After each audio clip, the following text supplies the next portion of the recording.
mais um Estação de Negócios, um programa especial com grandes entrevistados para você que é empresário, para você que é do corporativo, para você que é empreendedor ou quer ingressar como empreendedor, quer fazer alguma coisa nova. Então esse programa sempre vai trazer para você muita lição, muita coisa gostosa, muita coisa que você vai aprender. E hoje nós, mais uma vez, estamos com um convidado especialíssimo que daqui a pouquinho a gente vai apresentar para vocês, né, Raquel? É isso aí, Niltinho. Muito bom estar aqui mais uma vez nesse programa que tem conquistado o coração dos empreendedores. E nós estamos aqui com uma convidada especialíssima hoje, né, Niltinho? Sempre. Conta aí para nós. Sempre. Muito bem-vinda. Nós estamos aqui. Que nome é esse? Patrícia Dijan? Isso, é de origem italiana, né? Minha família paterna, na verdade é Dijano, e quando foram registrar acabou ficando Dejan. Então, é diferente, às vezes o pessoal confunde, acha que nome, mas não, é sobrenome mesmo. Patrícia, pode ser Pati também? Pode, Pati Dijan. prefiro. Pati, seja bem-vinda, muito gostoso estar te recebendo por aqui.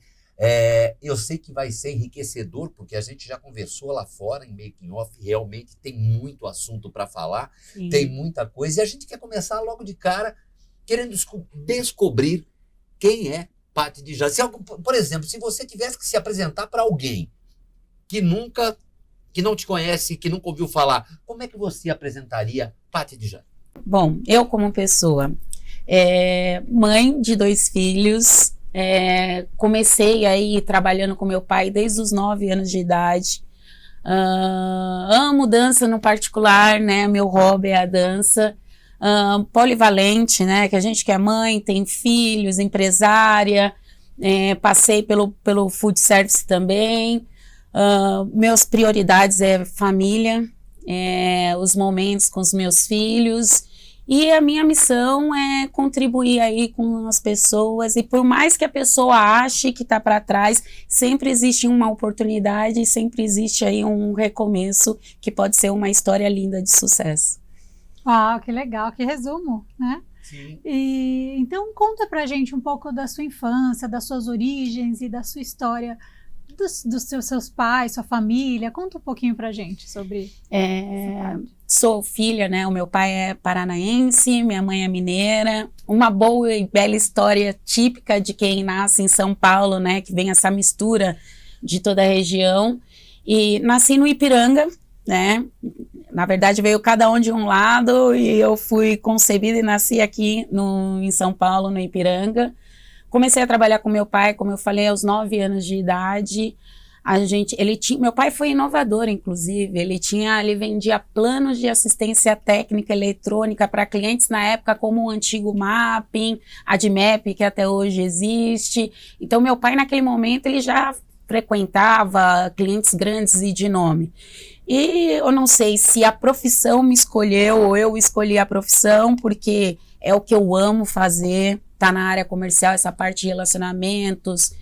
E isso me inspira bastante, até o que ele construiu também. Eu lembro que algumas vezes até fax, gente. Quem lembra de passar pedido por fax? Eu carregava fax para o meu pai com 10 anos de idade, andando todo o centro de São Paulo. É sensacional. E legal que você falou de 2 referências, né? Por exemplo, o Mapping, a geração mais nova não sabe o que é o Mapping, não vai lembrar do Mapping, mas o Mapping, juntamente com a Mesbla, eram os 2 grandes magazines do Brasil, né? Sim. Em São Paulo, por exemplo, muito marcante. E assim, Admap também, você falou, Admap, muita gente conhece a Admap, que é o relógio de marcar ponto, né? Exatamente. Que é uma empresa muito antiga, muito tradicional. E aí você fazia essa parte comercial com o teu pai? Comercial. Orçamento, levava orçamento. Então, era a família, empresa familiar. Minha mãe fazia toda a parte administrativa e elaborava os orçamentos. Meu pai atendia os clientes e eu fazia essa parte de acompanhar, buscar e viver essa parte de relacionamento mesmo. Muito, muito bom. Legal. E como que despertou em você esse lado do empreendedorismo? Já foi ali na infância, quando você trabalhava com seu pai, ou surgiu depois? Não, acho que desde a infância mesmo, né? Eu costumo dizer que eu fui sendo lapidada. E foi bom, porque não importa o desafio, isso me forjou muito bem, então pode vir qualquer desafio que eu transformo em resultado. Então isso, o pessoal fala assim, mas como é que você conseguiu equilibrar? Tinha infância, não tinha? Começou a trabalhar cedo? Realmente curti pouca infância, mas eu não tenho nenhum sentimento de eu perdi algo, foi qualquer coisa nesse sentido. Na verdade, é como eu falo, eu tenho um grande orgulho e gratidão aos meus pais de terem me colocado para aprender, desbravar e conseguir contornar situações tão cedo. Eu acho que falta na juventude de hoje em dia. É verdade. Não tenha dúvida, os alicerces antigamente eram bem melhores do que o de hoje. Eu não sei se eram melhores do que o de hoje. É que hoje você tem um mundo digital aí que está voando, né? E nós viemos do mundo de brincar de boneca, as meninas, os meninos brincar de carrinho, coisa que você não vê mais hoje. Mas assim, e a sua trajetória assim de, não só profissional, que eu sei que nós vamos entrar nela para contar dela, mas de formação e também o lado mãe. São duas coisas importantes, da parte que você se formou, da parte que você escolheu, até chegar a ser mãe, que foi uma grande virada de vida, né? Eu casei cedo, eu casei com 17 anos. Puxa vida. Na verdade, eu parecia o Júlio de Todo Mundo Odeia o Cris. Eu, como comecei a trabalhar cedo, eu tinha 3 empregos. Esse era o resumo. Então, eu tinha a dança, que eu falei que é uma das minhas paixões, então eu tenho formação em dança. Eu tinha o meu emprego, eu cheguei a ser gerente de uma banca de jornal com 14 anos de idade, aquelas bancas grandonas que pareciam uma conveniência. Eu tinha funcionário já sendo adolescente. E ainda ajudava com coordenação de eventos. Eu tinha uma amiga que tinha agência e auxiliava com isso. Então isso foi bom, porque eu fui fazendo... Eu tenho clientes, carteira que veio desde essa época de eventos. E aí eu engravidei cedo.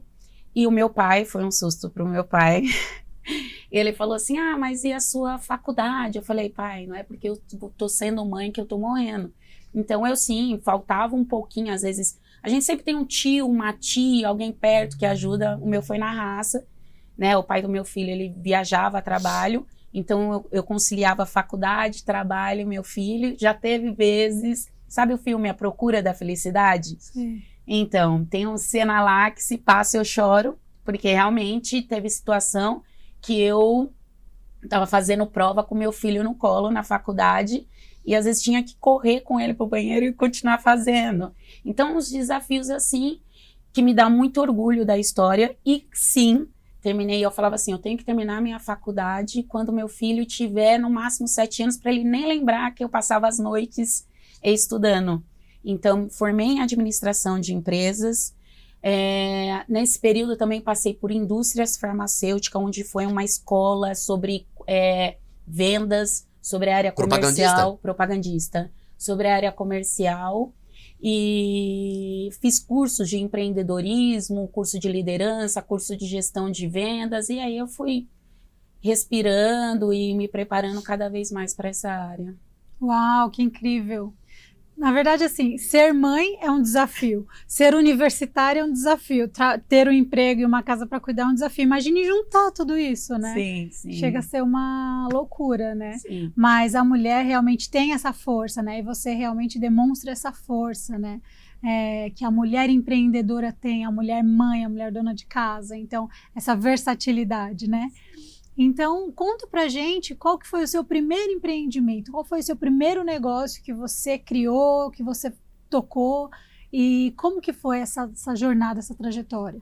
Então, o primeiro que aí solo, né? Trabalhei com meu pai aos 9 anos e aí eu falei, não, eu preciso ter o meu próprio emprego, né? A gente sempre acha que com pai e mãe tá sendo mais difícil a trajetória. Mas aí a gente quer, o jovem tem muito isso, né? Deixa eu ver lá fora, deixa eu desbravar meu próprio caminho. Eu comecei cedo, como eu falei. Aí eu pedi um emprego nessa banca de jornal.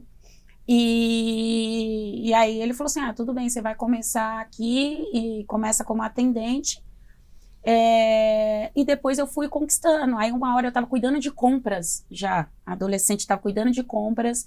E teve um momento que eu fazia, quem é desse segmento, quem já foi desse segmento de revistaria, livraria, a gente tem um chamado encalhe e recolhe. Então, eu fazia o encalhe, o recolhe, que é tudo estoque, como é que a gente pode, consignado. Pagamento de funcionário, folha de pagamentos, a função de cada um. E aí, para mim, era uma história. E eu tinha um negócio muito legal, eu sempre gostei de trabalhar com cliente. Os clientes, eu ganhava até meu aniversário, data comemorativa, eu sempre ganhava presente. Tinha uma senhora que ela fazia coleção, sabe esses negócios de crochê? Sei. Quando eu chegava as revistas, eu já separava porque eu sabia que ela gostava. Um cliente que tinha um jornal que todo dia lá, já deixava separadinho para ele só chegar e pegar e ir embora.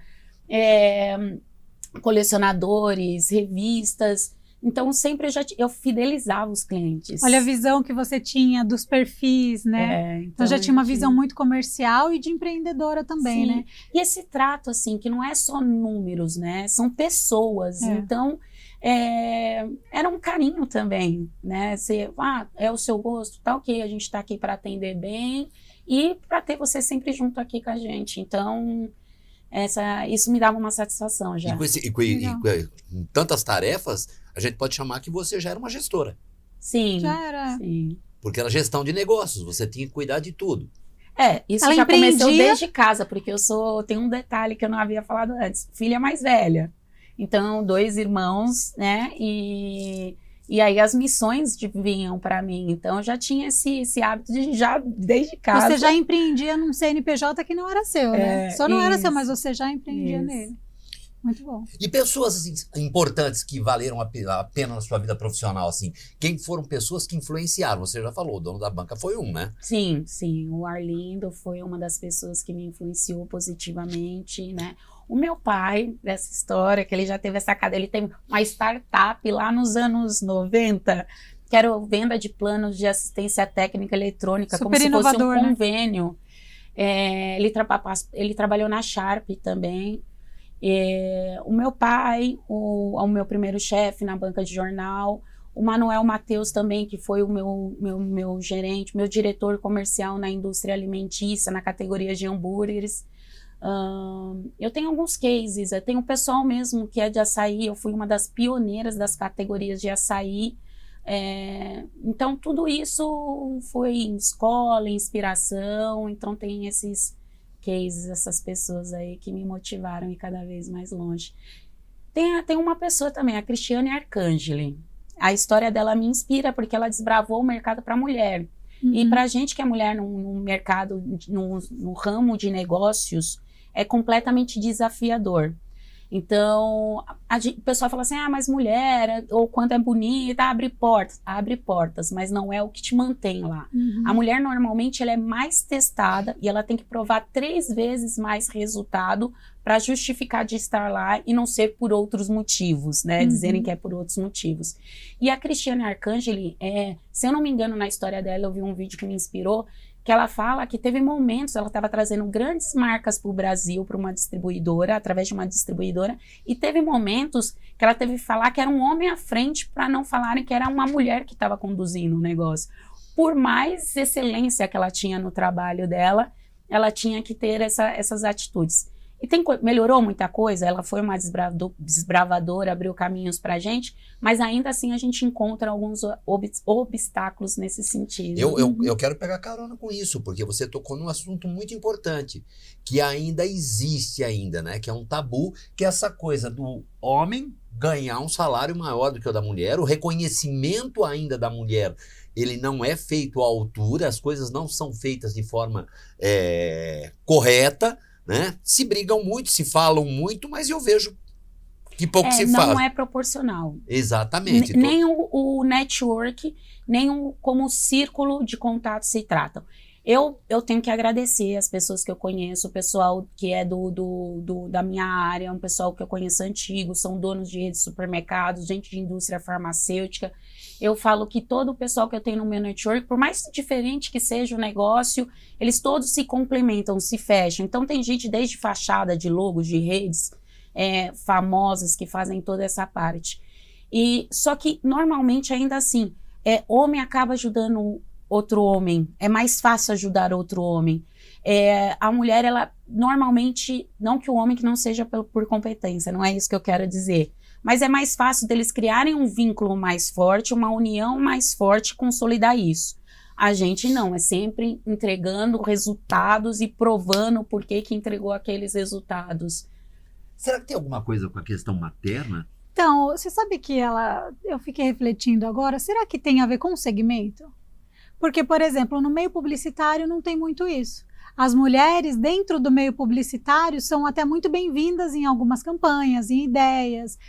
Então, depende da conta, coloca-se uma mulher para cuidar, né? Então, acho que pode depender do segmento também, né? Ah, sim. Eu não, pelo menos na minha trajetória profissional, eu não encontrei essas barreiras, sabe? Então, mas você entende, por exemplo, em cima do que a Raquel está falando, talvez seja por segmento, mas eu colocaria mais uma outra coisa aí no meio. A mulher, principalmente em alguns segmentos que exigem mais, a mulher ela é multitarefas. Ela consegue ser multitarefa. Manda um cara balançar o carrinho do nenê e olhar a televisão e desligar o café. Mexer na panela. Vai dar M. Uhum. Não vai dar bom. Uma mulher consegue fazer essas tarefas todas.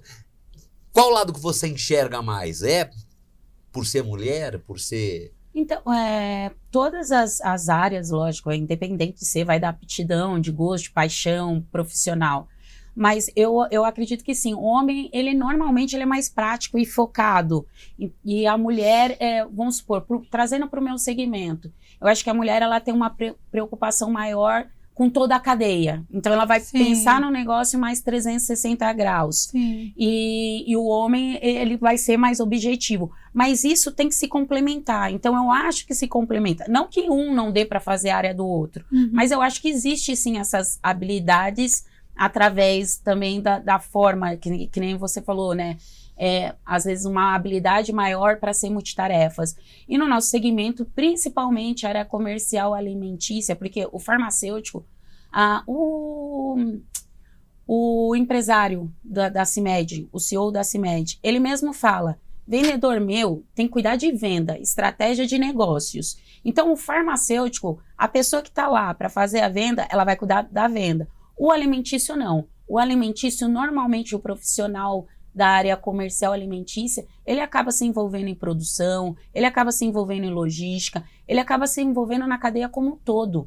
Então, eu acho que isso sim, talvez isso ajude. Mas eu vou dizer que ainda a grande maioria do mercado, não sei precisar o quanto, mas eu acho que 90% ali ainda homens, o público masculino trabalhando. Legal. E dos seus projetos atuais? Qual o projeto que você hoje está envolvida? Conta um pouco pra gente sobre esse projeto. Bom, eu tenho a Prática Comercial, que é a minha empresa de representação, que nem eu falo, é a minha grande paixão. Eu falo que quando eu estou visitando o cliente, quando eu estou fazendo estratégia de negócio, eu me sinto viva. E agora, sobre o atual, o projeto atual, eu estou trazendo isso, porque na verdade, já trabalhei com algumas categorias onde eu fui formadora de opinião. Então, como eu falei para vocês, a categoria de açaí foi um case de sucesso.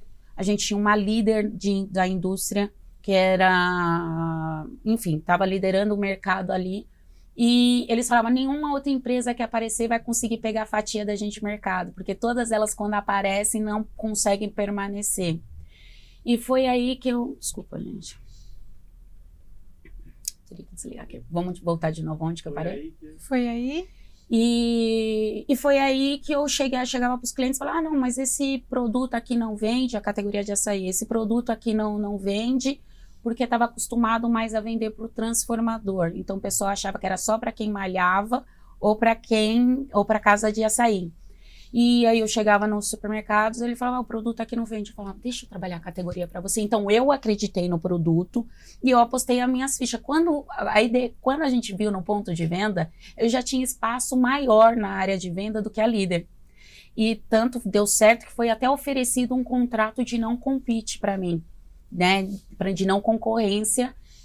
Pela líder, e a líder comprou a empresa que eu trabalhava justamente porque a gente já estava roubando grande fatia de mercado. Uau, que incrível! Então a gente formou opinião com isso. A categoria de gregos, de iogurtes gregos também não tinha, ainda era só trabalhado fora em outros países. Foi outro também, então a gente apareceu na Nielsen, quem é do segmento sabe que é uma revista que mede as marcas, o marketing share do segmento alimentício. E também a região em que eu atuava, ela estava no ranking top 1 da categoria. Uau. Isso. E a categoria de hambúrgueres mesmo, a gente desenvolveu um produto específico para uma rede atacadista, que é o hambúrguer gourmet, e ele vinha no formato de flor, um hambúrguer alto, e a gente começou a vender isso unitário nas lojas e começou a fazer um trabalho de degustação, ação, quando as grandes empresas multinacionais não olhavam para a categoria em si. Então eles tinham lá os hambúrgueres, a gente tem uma líder que é da categoria de hambúrgueres, e eles não olhavam, não movimentavam a categoria. Então quando eu iniciei esse trabalho com uma grande marca, que não estava ainda, não era multinacional, a gente incomodou essas outras empresas e aí eles começaram a olhar para a categoria. Então tem gestores que falam, poxa, você ajudou a movimentar a categoria, olha hoje o número como é expressivo. Deixa eu pegar uma carona com você. Assim, eu queria que você explicasse para nós e para quem está assistindo, como é que funciona, por exemplo, o teu trabalho. Começo, abordagem, começo, meio, com sustentação, e o fim. O que é o teu trabalho no escopo todo? O que é realmente o que a Paty faz? O que acontece? O grande diferencial é relacionamento. Eu falo que não é só sobre números, é sobre pessoas. Por mais que eu, como fornecedora, como pessoa que prospecta as indústrias boas, porque a gente se preocupa também com o serviço, com a qualidade do produto que a gente vai oferecer, atualmente eu trabalho com 5 indústrias alimentícias e também tenho os clientes, que é redes de food service, que são todos os canais de distribuição alimentícios, e o que a gente fala é você entender o ser humano que está do outro lado da mesa. Você se colocar do lado dele. Então, eu acho que hoje, ainda mais hoje em dia, que está tudo tão dinâmico, tudo tão pressão o tempo todo, a profissão já existe, mas no geral a gente sempre está correndo contra o tempo. Eu acho que você tem um atendimento humanizado, priorizar. Eu fico orgulhosa quando eu tenho algum cliente meu que eu vejo que ele cresceu dentro da empresa dele, que ele foi escaloncar. Eu olho para eles e falo assim, poxa, e vem aquele sentimento de que eu como fornecedor ajudei a contribuir para que ele fizesse a história dele dentro da empresa que ele está trabalhando. Então eu acho que é muito mais isso, é sobre pessoas, não só sobre números. Por mais que hoje a gente tenha sistema, tem que entrega tudo prático hoje, falta o feeling, falta a visão humanizada do negócio, sabe? A interpretação do porquê que não está funcionando ali. E entender. Eu acho que eu conheço alguns CEOs que o grande diferencial é o cara que não fica só na cadeira dele. Ele vai e conversa com todos os setores, vai lá na ponta para entender o que está acontecendo. Então, eu acho que esse é o grande diferencial aí. E é isso, eu realmente tenho essa parte que eu falei que é a principal de relacionamento, aí a gente passa através a gente entende o posicionamento de venda, a gente é muito atento a informações de mercado, eu tenho que ter isso para entregar para o meu cliente, porque não é só simplesmente eu vou vender para ele e arremessar um produto. Não, eu tenho que acompanhar, porque eu tenho que ter uma recompra, eu tenho que ter uma aceitação do consumidor final. Eu costumo falar que a minha função ela vai do B2B e também do B2C. Eu ajudo o meu cliente com B2C. Então, esse é não sei se ficou claro, mas esse é ficou claro, meu trabalho. Sim. E aí, como que o cliente te encontra? Ele, através de algum canal ou através de indicação, ele vem até você e fala, estou com um produto X e eu tenho um problema. Qual que é o problema que você resolve? Como que Como os funciona? relacionamentos são antigos e eles já sabem mais ou menos com que eu trabalho, os produtos que eu trabalho, normalmente eles me levam, tô tendo um problema aqui com o fornecedor, você tem tal produto? Aí a gente, porque já conhece o trabalho, então pro cliente em si, se tem alguém que já sabe como funciona as lojas, como funciona a rede, quais que são as tratativas, é mais fácil quando já é um uma pessoa que ele está acostumado a negociar. Então, normalmente eles falam, eu estou precisando de produto, estou com dificuldade de achar tal produto, eu estou com dificuldade de preço, estou com dificuldade de posicionamento, entrega, a parte de logística e entrega também é difícil. E aí eles acabam procurando, mas também a gente, como está no dia a dia, tem a prospecção, funil de vendas, se ele trabalhar da forma correta, esse é um diferencial também, entender essas etapas do funil de vendas, né? Em cima de tudo que você falou, vai muito de encontro naquilo que eu prego, que eu também sou da área comercial minha vida inteira, né? O que eu fiz minha vida inteira foi ser comercial. E as pessoas não entendem, até costumo dizer a palavra vendedor, né? É uma palavra pesada, não existe mais o vendedor. O vendedor, para mim, sempre foi o cara de trás do balcão, o cara que ficava ali atendendo, né?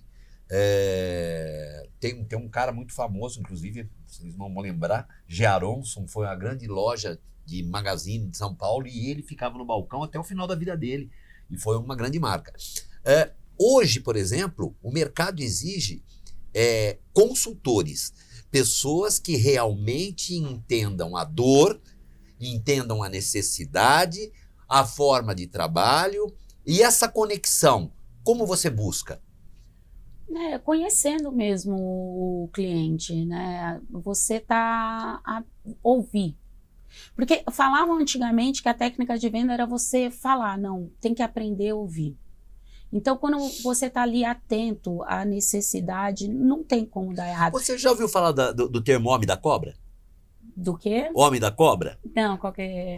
Muita gente fala mais do que o homem da cobra. É. Porque o homem da cobra era um cara que punha uma cobra no pescoço, ficava na praça e ele tinha que vender aqueles produtos dele lá tal. E o que ele fazia? Exatamente o que você falou. Ele tinha que falar muito. Não, porque a cobra vai ficar aqui, eu vou fazer ali, eu vou pular lá, não sei o quê. E isso o pessoal ficava todo olhando para ele, impressionava, ele ganhava pela oratória e acabava vendendo o produto dele, porque as pessoas compravam o produto esperando o que ia acontecer com a cobra. E você acabou de falar, mudou isso totalmente. Antes, se vendia falando. Hoje, se você realmente quiser vender e dar um bom atendimento para o teu cliente, você tem que ser um bom ouvinte. Eu costumo falar que hoje, assim, porque qualidade já não é um diferencial, é uma obrigação. Eu costumo falar que hoje a gente atua como solucionadores de problemas. Sempre foi, eu acho que é a base disso. Então, você contornar os desafios e você saber mostrar isso, tem que ser preparado, você tem que ter um acompanhamento, você tem que ter os números, né? Acompanhar os números, mas não é o fator determinante para que se consolide uma categoria, para que você consiga, junto ali do comprador, fomentar um negócio. Então, eu costumo dizer que é realmente estar atento a ouvir o cliente, entender a realidade dele, conhecer. É engraçado, porque eles têm que entregar os números deles, são muito cobrados, e só que eles sempre gostam de quem ajude eles. Assim, a gente costuma falar assim, vamos fazer um trabalho a 4 mãos? Vamos gestionar isso junto? Então, vamos desenvolver uma categoria junto? Vamos desenvolver um produto junto? Então, ambos, independente do lado de mesa, eles estão jogando junto. E quem está ali na parte da negociação, eu costumo falar que fica na linha de tiro. Porque as cobranças vêm de cima, se dá errado na ponta, você que está ali no meio negociando, que vai ser cobrado, se em cima, se alguma coisa falta, é você que vai estar sendo cobrado. Então, entre entrega de produto, entre entregar resultado e rentabilidade, enfim, é uma loucura, mas os desafios são bons, eu não consigo me ver fazendo outra coisa. Muito bom, que incrível. E no meio de tudo isso, o que te inspira a todos os dias buscar algo novo, buscar mais e dar o seu melhor? O que te inspira no dia a dia a seguir em frente? Então, normalmente, por mais que a gente busque informação de mercado, eu já escutei uma frase assim, a categoria de açaí é um exemplo, fala assim, o produto com valor agregado não vai vender para tal e tal público. Não, você está ali para formar uma opinião. E vamos supor, falava assim, produto com valor agregado não vai vender para o público C, não vai vender para o público D. E eu falava assim, Não, quando a gente tem um poder aquisitivo menor, que não pode estar fazendo uma viagem, qual é o nosso maior prazer? Comer. Então, toda vez que você tem um dinheiro a mais, o que você vai fazer? Comer bem. Então, foi acreditando nisso que a gente conseguiu desenvolver várias categorias. Então, o que me motiva realmente é que quando empresas, por exemplo, acho que está ficando para trás, que não tem como concorrer, porque eu sou especialista em um só produto. Eu vou falar de hambúrgueres agora. Eu sou especialista só na categoria de hambúrgueres, eu não tenho como diluir o meu preço com um mix maior e aumentar a minha rentabilidade. Como é que eu vou competir com uma multinacional? E eu gosto desse desafio. Eu falo, você não está ficando para trás. Vamos desenvolver um trabalho aqui, vamos entender o mercado, vamos lançar algum produto e sair na contramão, que a gente vai conseguir fazer e crescer. Eu já peguei empresa que, por exemplo, estava faturando um setor só, tá? Um setor faturando 500 mil e entreguei faturando 4 milhões. Então, esses são um dos exemplos, fora outros volumes e outras categorias. Então, eu acho que é isso. A minha missão a gente nunca está para trás. Sempre existe um recomeço, sempre existe um desafio que ele pode ser transformado em algo positivo. E vendas é sobre isso. Sim. Toda vez quando alguém te apresenta algo ruim, você pode transformar aquilo em algo muito melhor, porque você está entendendo a dor. Você está se colocando no lugar do outro, entendendo as necessidades dele. Então fica muito mais fácil de você contornar e virar um case de sucesso, vira uma assinatura. E com base em tudo isso que você está falando, eu acredito que o seu grande diferencial é justamente o entender, questionar e às vezes até ir na contramão do que a própria marca está dizendo que não pode, você vai lá e diz que ela pode, porque você consegue ter uma visão macro, né, de todo o processo, do antes, durante e depois. Você já vivenciou muito isso em várias marcas, né? Então, eu acredito que esse seja realmente o seu grande diferencial. Muito bacana, que expertise você acaba conseguindo traçar uma estratégia que vai surtir. E é aquilo que eu falei, independente da função que você tá, se tá como diretor ou CEO, o dono mesmo da indústria, é importante você entender o que está acontecendo em toda a cadeia, porque aí você tem uma visão onde você consegue realmente isso. Talvez por isso, a pessoa que está aqui como diretor ou dono, ele está enxergando as dores de ser dono dele, né? E às vezes deixa de enxergar uma oportunidade, sair fora para poder enxergar de fora. E é aí que, de repente, tem uma solução que pode fazer toda a diferença. Você falou um negócio bem legal aí, né? Que premissa de se viver bem é comer. E é verdade mesmo, eu diria até mais, não é premissa de se viver bem, é premissa de se viver. Sim. Então, tudo precisa ter comida, né? Tudo envolve comida, né? Tudo envolve comida. Você vai comemorar, tem comida, você vai reunir os amigos, tem comida, no dia a dia é comida no mínimo 3 vezes por dia. Uma pessoa passando dificuldades na rua, o que está faltando é comida. Então, quando você fala, né, e nós somos a gente falando de negócios aqui, principalmente dentro do ramo alimentício, que a Paty é a gestora, trabalha há muitos anos com isso, todo o público come. Sim. Seja classe A, B, C, D, E, todo mundo come. E então esse mercado de alimento, que é gigantesco, muitas vezes tem que se reinventar também nesse universo que a gente vive hoje, né? Porque é um mundo que as pessoas estão tendo menos dinheiro, menos acesso ao mercado, e a gente vê marcas aí hoje, é um assunto que eu acho que vale a pena falar, marcas diminuindo a embalagem. Sim. Vendendo a embalagem que parecia pra gente antes, com 250 gramas, a embalagem está praticamente no mesmo tamanho e ela só tem 200 gramas. Isso está acontecendo muito, né? Então, sempre tem que estar se reinventando a todo momento. Ou muda alguma coisa em legislação, ou muda o hábito do consumidor, o mercado. Então, a gente depende do agronegócio, coisas que em cada gestão, em cada governo também é muito impactado. Isso influencia nos preços. Eu vou falar que o segmento alimentício, por mais que ele seja geral, o volume é gigantesco, todo mundo tem que comer, que o pessoal fala assim, emprego para quem é do segmento alimentício não vai faltar nunca. Está muito difícil no Brasil para as indústrias sobreviverem, porque tem a parte de tributação. Você está me falando uma situação em relação às embalagens. Normalmente eles até mudam, às vezes até por causa de imposto. Eu vou dar um exemplo. A gente tinha um corte de açaí que ele era de 1 quilo e aí ele passou por 1,20 kg para não ter que pagar ST, que é o imposto em São Paulo.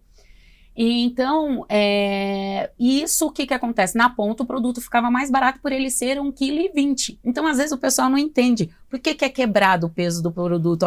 Por que não 1 quilo ao invés de 1,20 kg? Às vezes justamente por causa de tributação para você, consumidor, não tá pagando imposto mais.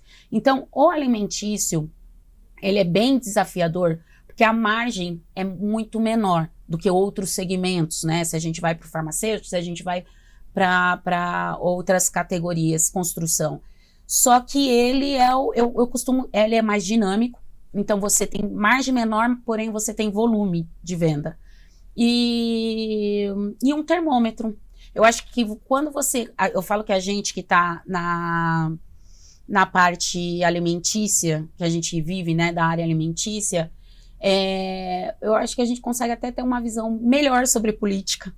A gente consegue ter uma visão melhor sobre como está o comportamento e o poder de compra do consumidor, porque é o primeiro termômetro.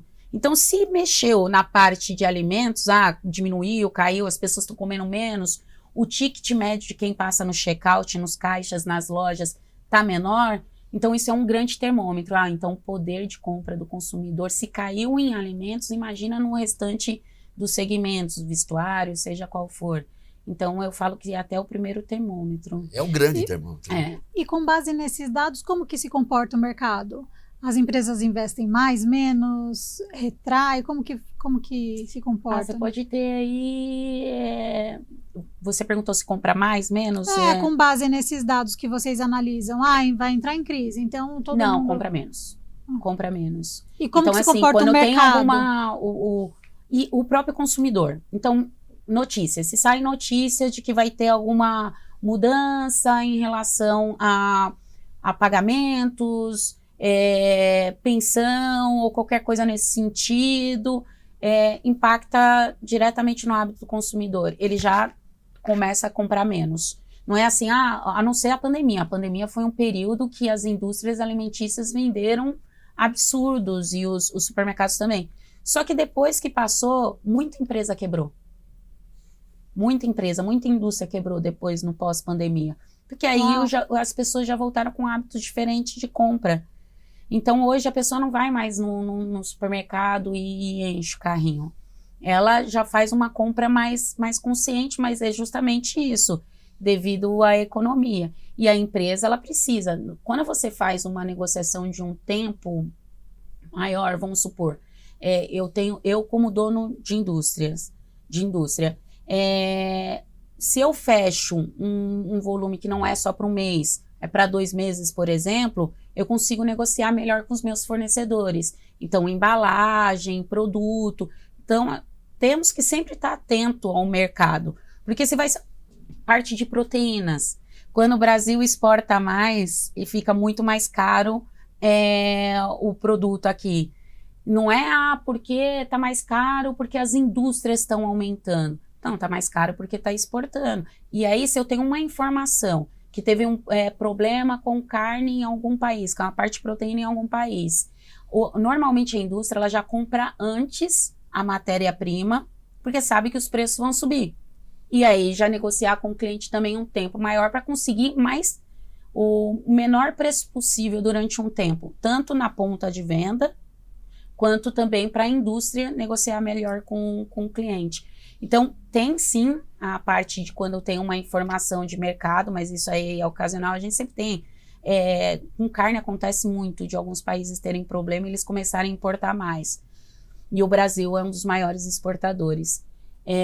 Então, aí se antecipa as compras. Mas se o consumidor começa a diminuir, ficar mais reticente à compra, a indústria também diminui o estoque dela, porque estoque parado é dinheiro parado. Sim.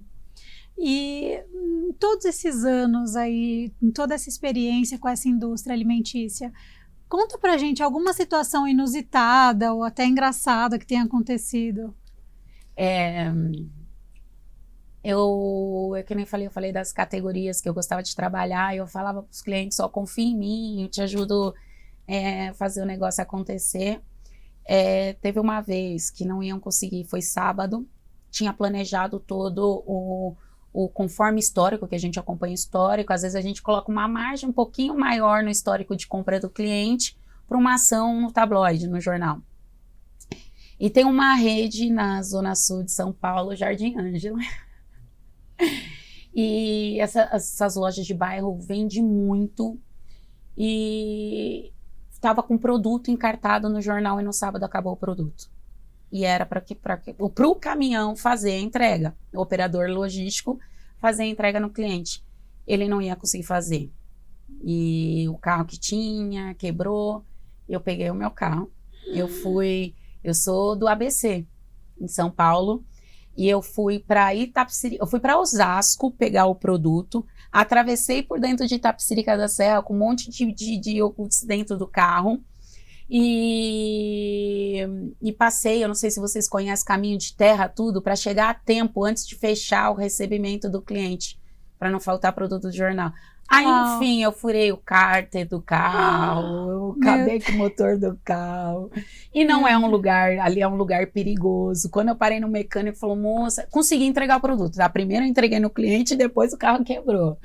E aí ele falou assim, moça do céu, se fosse 50 metros para trás ou para frente, não tinha sobrado nem você para contar a história.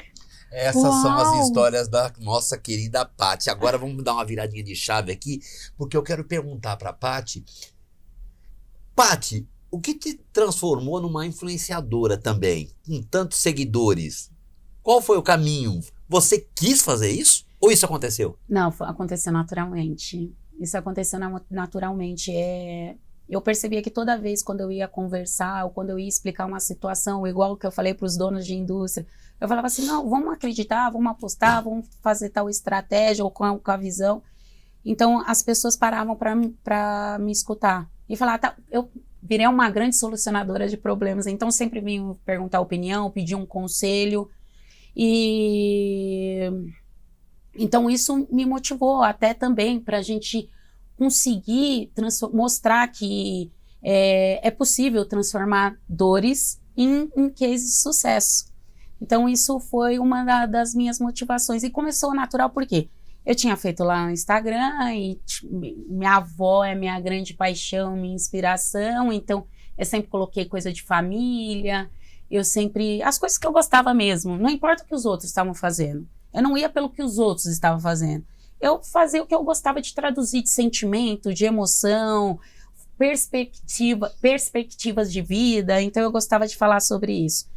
E quando eu fui vendo, o perfil, ele estava virando, é engraçado, porque assim, eu falava sobre perspectivas de vida, e o meu Instagram foi virando profissional, porque aí começou a ter os clientes, começou a ter as redes, começou a ter as indústrias, e começou a virar referência de resiliência, de transformação, e aí foi aumentando. E quando eu vi, eu falei assim, nossa, está se tornando um perfil de network profissional, e que acaba, de certa forma, impactando também na vida pessoal das pessoas. Então, foi acontecendo de forma natural. Eu não escolhi e acabou acontecendo. Mas legal. Me fez ter um sentimento, já que tem nessa situação de ser comunicadora, me fez ter um sentimento de que ali tem um propósito. De que a gente nunca está para trás. A gente pode se reencontrar o tempo todo e fazer a diferença. É verdade, isso aí, muito lindo. E então no final das contas você acabou virando uma referência, né, no seu Instagram. Sim. Então, e para esse segmento, né, então você faz um trabalho como mentora também, né? Sim. Atuo como consultora, acaba funcionando tanto como influência profissional, de histórias que a gente pode desenvolver, fazer de certa forma até educacional, porque a gente traz situações de aprendizado, de reestruturação, e muitos falando do mercado como um todo, como também pessoal. Então, como a gente fazer? Porque a vida é sobre isso, como a gente faz para conciliar a vida profissional, vida pessoal, família, filhos, como é que a gente consegue estar se reinventando, porque se a gente também pega e fica parado. O mundo está muito dinâmico. Então, se a gente não estiver constantemente se reciclando, buscando aprimorar conhecimento, a gente acaba sendo engolido e ficando para trás. Então, é um misto disso. Profissional, pessoal, se reinventar, se transformar e se manter vivo em todas as áreas da vida. Legal. Essa mulher cheia de coisas, com um monte de coisa que ela faz, essa mulher que é mãe, essa mulher que é influenciadora, que trabalha aí num mercado vasto, enorme, que tem um conhecimento muito grande, que trabalha desde pequenininha, ela não para não, ela não para por aí. E vem vindo com mais novidade. Vem não, ela já tem uma novidade aí que já é verdadeira, já aconteceu, já tá no ar. Já consolidou hoje. Consolidou, exatamente. Vamos falar desse projeto aqui atrás, ó, que tá aparecendo. Sim. Fala um pouquinho pra gente disso. Então, o Hivecast, ele é exatamente sobre isso. A gente fala que não é só sobre números, a gente vai falar sobre negócios, vai falar sobre mercado sim, vai instruir bastante, você que é empreendedor, o pessoal que é de indústria alimentícia ou indústria também de outros segmentos, as mulheres que saem, às vezes, para conciliar com família e montam o próprio estúdio, o próprio consultório. Então, a gente veio para falar o que é vencer de verdade, sem filtros. Eu convido você para conhecer o canal, porque vai valer muito a pena e vai somar com vocês também no dia a dia, em todos os sentidos, em todas as áreas da vida, principalmente no mundo dos negócios. Nossa, vale um brinde? Hivecast?